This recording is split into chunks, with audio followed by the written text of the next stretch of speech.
10 days after people. Beneath the West Texas city of Lubbock, a subterranean town with a population of thousands still hums with life. And according to some scientists, the residents of this town might still be talking about humans in a life after people.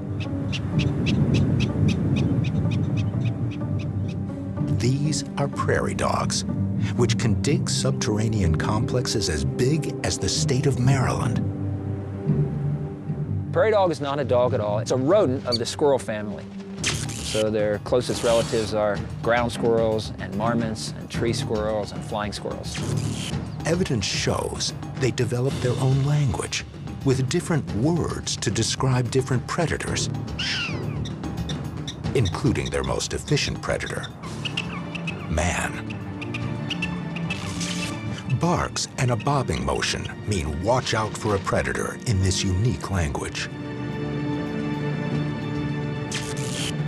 Biologists believe the North American prairie dog population topped out at around 5 billion, sometime in the 18th century. But as the human population exploded on the continent, man mastered many techniques to cull a prairie dog colony, from the slow, silent death of filling a burrow with toxic gas to the quick brutality of a long-range kill shot.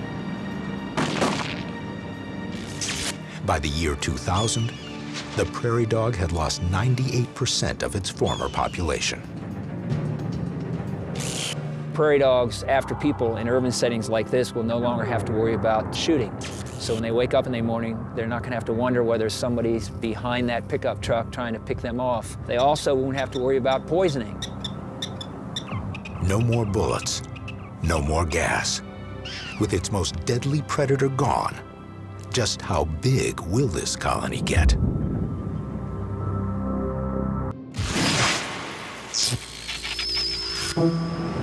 "500 years after people." The Texas countryside pulsates with prairie dogs. With their #1 predator, man, no longer a factor, the prairie dog has made a comeback, returning to population levels not seen since the late 18th century. One colony in Texas extended in one direction 250 miles, and that single colony, biologists estimate, contained 400 million prairie dogs. That is a lot of Bowsers. The sounds of prairie dogs barking, the yips and yaps of greeting and territorial fights, shatter the quiet of the Texas air.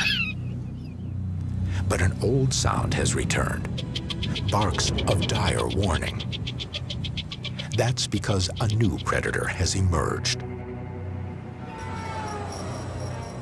The prairie dog population explosion has been good news for what was once one of the rarest mammals in North America, the black-footed ferret. The black-footed ferret feeds primarily on prairie dogs, 100 a year to feed an adult male, 250 a year to feed a family of 4. In the time of humans, this cousin of the weasel was on the endangered species list. Now, after people, the ferret will be first in line at an all-you-can-eat prairie dog buffet.